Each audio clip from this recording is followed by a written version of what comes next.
بیان کرتی ہے، ایسا یونیک اس کا بیانیہ ہے اور اس کی سوچ ہے کہ وہ انسانی رشتوں کو ایک جنس کے حوالے سے نکال کے، ایک جینڈر کے تقسیم سے نکال کے وہ اس کو ایک ایسی برابری کی سطح پہ دیکھ رہی ہے جہاں پہ ایک انسان کو آج ہونا چاہیے، جو ایک ایسے انسانوں کا ذکر کر رہی ہے کہ جہاں پہ جنسی تعصب جو ہے، ایک ایسی سوسائٹی میں ایک جنسی تعصب جہاں پہ بڑا عروج پر ہے، جہاں پہ عورت کے ساتھ جس قسم کا سلوک روا جاتا ہے، عورت کو ایک گھر کی نوکرانی بنا کے والدین رخصت کرتے ہیں کہ وہ جائے، جا کے خدمت کرے اپنے شوہر کی، اپنے سسر اور ساس کی اور اپنے ارد گرد اس کے بیٹھے سارے رشتے داروں کی۔ اس کے اندر ایک عدم بغاوت اور ایک ایسی میں سمجھتا ہوں ایک جذبہ رکھنا، وہ اسی خاتون کا، اسی شاعرہ کا، پروین شاکر کا کمال ہے۔ پروین شاکر، جب میں کہتا ہوں کہ یہ جان ایلیا یا یہ احمد فراز ان سے آگے ہے، تو یہ انسانی رشتوں کے حوالے سے آگے ہے۔ پروین شاکر ایک ریزسٹ کرنے والی خاتون ہے جو مزاحمت کر رہی ہے سوسائٹی کی، اور اس کے گھر کے اندر سے جو اس کو مزاحمت دی جا رہی ہے، اس کے والدین کی طرف سے، اس کے سسرال کی طرف سے، وہ اس سے نکلنا چاہتی ہے۔ اس میں اس کی جو نظم ہے وہ میں آپ کو سناتا ہوں کہ اس کے گھر کی ساری صورتحال کو پوری طرح سے اس کا نقشہ کھینچ رہی ہے۔ تم نے تو کہہ دیا کہ محبت نہیں ملی، مجھ کو تو یہ بھی کہنے کی مہلت نہیں ملی۔ نیندوں کے دیس جانے کوئی خواب دیکھتے،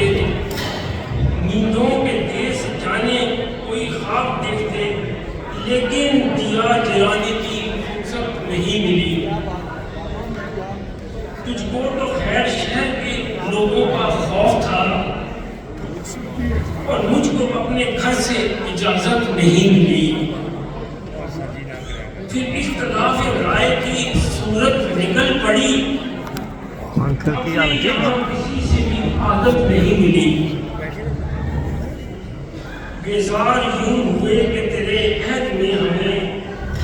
سب کچھ ملا، سکون کی دولت نہیں ملی۔ یہ اس نے اپنے گھر کے ساتھ، اس کا جو اس کی فیملی کے ساتھ انلوک تھا، جو کرب تھا،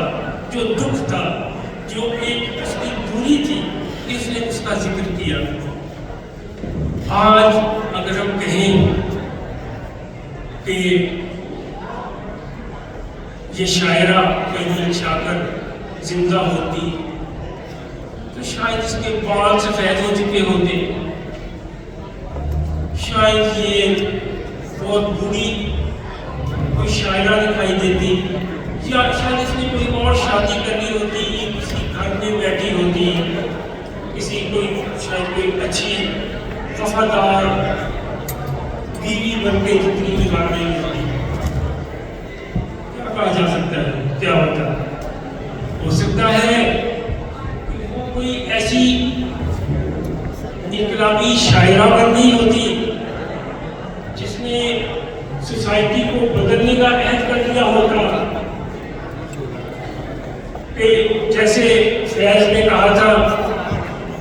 کہ ہم نے اس عشق میں کیا کھویا ہے، کیا سیکھا ہے، جز تیرے اور کو سمجھاؤں تو سمجھا نہ سکوں، عاجزی سیکھی، غریبوں کی حمایت سیکھی، یاس و ارمان کے دکھ درد کے معنی سیکھے، زیر تختوں کے مسائل کو سمجھنا سیکھا، سرد آہوں کے رفع زرد کے معنی سیکھے۔ کیا پتا وہ اس عشق اور رومانس سے نکل کے سوچ کی حامل شاعرہ بن چکی ہوتی ہیں، لیکن کیا کہا جا سکتا ہے، وقت گزر گیا ہے۔ آج اس کی خوشبو، اس کے کلام کی خوشبو ہمارے شہروں میں، ہمارے ادب میں موجود ہے، جو ہماری سانسوں میں ہمارے ساتھ ہم اس کو آج محسوس کر رہے ہیں۔ یہی دلیل چاہتا ہے۔